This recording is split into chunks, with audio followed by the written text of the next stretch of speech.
else. You know, we want to save what we do, preserve it, keep it as good as it is, or make it better. And you know, we hope, said, we can grow big enough to where our voice, like it says on the front of the website, is loud enough to have an impact on our sport. So what happened on the Rock was a terrible thing, and all we can do is look at each other and say, yeah, we know what it was, and we're probably right that it does, and it's bull crap that they won't tell us exactly what it was and just come out and say, this is what killed them, this is what we're going to do about it. That's what should irritate everybody that's not just lives on the Rock, but that's a catfisherman, period. My dad started carrying me across little creeks on this river when I was, I don't know, 6 or 7 years old. He tried to sneak out of the parking lot without me in the morning with his bank poles and throw lines, and he never usually made it. He'd carry me, put me on his shoulders and carry me across, and then he'd carry the poles across, then he'd go back and get my rod and reels and carry me across. And, if it doesn't absolutely piss you off what they did to that river, what happened to that river, then move. Just get off it. Because, you know, Ron's been fishing that river for how many years, Ron? 50, 60? Oh, well, you're only 40, so. Well, anyway, we all know how good that river is. And I think the river sustained itself. It didn't kill it, but it damaged some spots. And when our local authorities' first move is to put 500 smallmouths in there, after they say that the bass weren't greatly affected, that should tick you off too. That's why we want people, I mean, call them until they just get tired of the phone ringing and they answer. Because they're not going to answer. The EPA doesn't want to give you a straight answer. The Department of Conservation doesn't want to give you a straight answer. They all want to hee-haw around and bullcrap around. Well, we just got to keep pestering them until we get straight answers, because it's the only way it's going to happen. We've always given up in the past and just said, well, we can't do that this time. That's right, man. Not this time. Not this time. Thank you, Nancy Joe. And that's the truth. That's one of the things that hopefully we as a group can have an effect on. You got something you want to say? No. That's my brother too. I get laughed at. That's my brother. Yeah. So anyway, we're going to get some things done.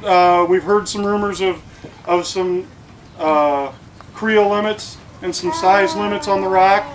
We're hoping we'll hear more in the next couple weeks about it. You know, until then, you know, on the site we were asking people to, you know, to catch and release everything the rest of the year. We know we got people that won't, and we don't look down our nose at that. That's just the way it is. But, you know, to some people that are just getting into catfishing, they'll look at that and they'll say, okay, we'll do that. And to get real accurate indications of where the fish were hurt at the most, they need to wait for these fish to winter up. In the winter months, when these fish start schooling up in the winter, that's when they're going to be able to really tell what's affected. Because some of these holes that normally hold 3,000-4,000 channel cats in a group, they do enough studies in 5 or 6 of them holes, they're going to know the exact areas of the river that were affected, at least when the channel cats and the flatheads. I mean, I care about all the fish in the river. I don't want to see the smallmouths wiped out. I don't want to see the bass wiped out, because the flatheads have to have something to eat. But, no, really, I mean that from the bottom of my heart. Hey, excuse you. Did you get any plates? Where's the plates? Oh, hey, everybody! That's the guy that has been down there for 15 hours cooking that hog. So give it up for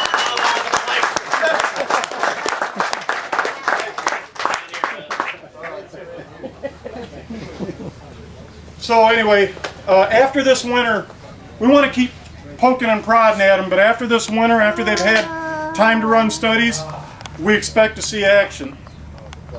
Okay? And if they don't, you know, if we don't do something now, when the river's had its biggest tragedy that it's ever had, we might as well just shut up and never say nothing. So it's really our opportunity to have an impact on our sport, and especially for a lot of the local people here, the river that we actually spend a good part of our time on. So anyway, some of the other things I wanted to, Doc from Kodiak Outdoor Sports is here somewhere. Doc's back there. So Doc had a big part in this raffle. He donated a $100 gift certificate, and a lot of the other prizes came from Doc. And you know, he was nice enough to take his time and come down here and show up for the event. And he even fished the tournament this morning, and he actually caught something, which was a complete surprise. So thanks, Doc. Appreciate it, buddy. Thanks, Doc.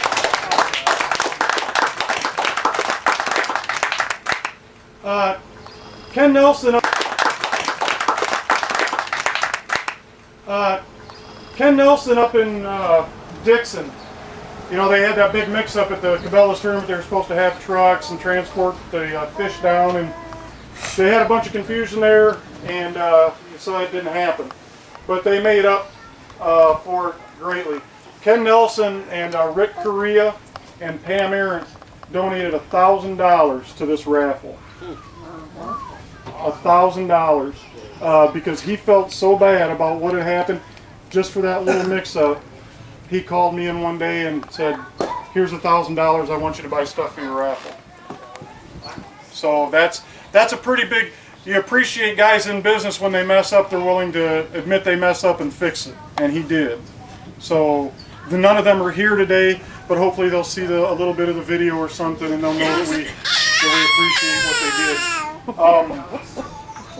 Who else I got to thank up here? Oh, the beverage store in Rock Falls. I don't know if any of you guys go through Rock Falls ever, but Jim, the owner of the beverage store in Rock Falls, paid $650 3 years in a row to send my son to diabetic camp.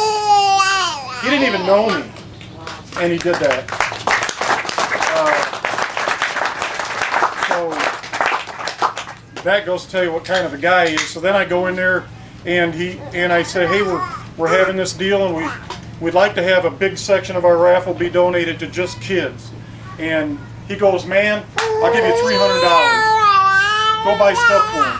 I said, "Thank you very much." And he goes, "Hey, how about I give you a couple kegs of root beer for the kids too?" You know, and you hear a lot of people. I hear it a lot in this area. You hear people talk about people being jerks and stuff. I think they're the exception and not the norm. I think we have a lot more good people around here than what we get credit for. You always hear about Southern hospitality, but you don't hear much about what goes on up here. We obviously have a lot of good people up here, so thanks to Jim at the beverage store. He's not here either. He's probably selling beer. It's a weekend. That's what he does, I guess. So Ed Kaz, also a member of the board, donated $125 of cash for the kids' prizes also. Just seen we were having a kids raffle, seen it on the board, and Western Union just a bunch of money for the kids. So that's cool. Tony Simmons and Chris Simmons, which is Guitar CS and Go Fish Tony on site. Again, two of the most I don't know why I can't talk today, but you look around and you know, I see all this stuff, I'm overwhelmed. You know, I can't say it enough. I mean, I couldn't do all this. You got so many good people here. But anyway, they're two of our oldest members since we started the Catfish Academy. By the way, I believe this time last year at our first camp we had about 400 members, and I think right as of now we got about 1,225. So I think it's not a tribute to me and Jill that started the site. It's a tribute to the people that we have on the site, because when more people come on the site and they talk to the members, they want to stay on the site. They want to tell their friends to come to the site because we have good people there. We don't argue. We don't complain. We don't fuss. We share opinions.